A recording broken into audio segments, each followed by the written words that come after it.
let me run you through how you adjust the suspension on this HP4 with DDC and all the other functions, which you need a calibration kit. It's called a calibration kit 2, and what I'm going to do is you've got to plug it in the bike, you've got to turn the ignition on and install the calibration kit into your computer, and I'll run you through some basics. So here we go. Hang on.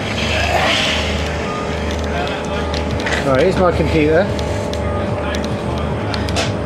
Oh, look at that, how did that get there? It's my screensaver riding Ross's bike. Oh, hang on. Right, here we go. So once we're connected up and we have got our screen of the calibration kit, all the tabs, what you can do, the ignition, ejection, which I never touch, the traction control settings with the size tyres that are used there on the top left, because you need to know that for the traction to work properly. Launch control settings, 8,500 RPM it sets at.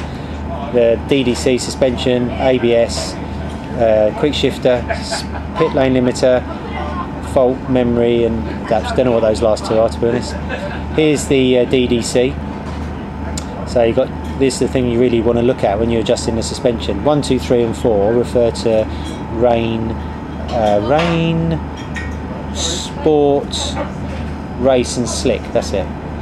And the numbers, basically the suspension as standard is set at 100% is base level, and anything above and below are percentages of that. So for example, in rain mode on number 1, compression 65 means I've got 65% of the base setting of compression.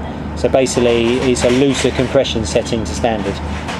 The same all the way into race slick mode, but then the rebound, I've actually got more rebound in to control the suspension.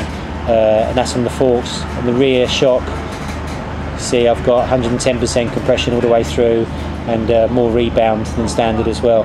On top of this, you can also adjust the suspension manually on the preload, and damping settings on the right hand fork leg and the rear shock. And the sections, you can adjust the suspension section by section around the track, but that's way too difficult for me to understand. And the setup, basically if you make any major setting changes to the suspension, you've got to recalibrate the system so the bike knows if the suspension is going up or down, so you can change the rebound and compression damping properly. So that's kind of that in a nutshell. This is like a life support unit for this bike. If it's not all set up properly, it basically just doesn't work. Then we've got the data logger, which I've shown you briefly before, and basically the bike draws the track and it gives you all the data that it's recorded for each session.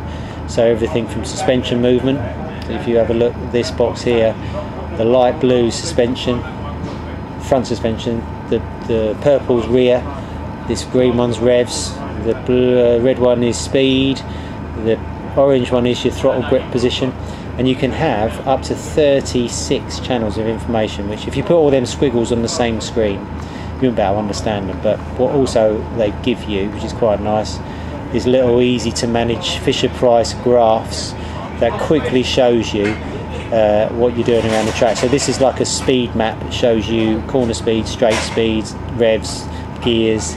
It's color coded as well. You've got a traction map, so you can see where you're slipping and sliding, where you need more or less traction control. But it's interesting stuff.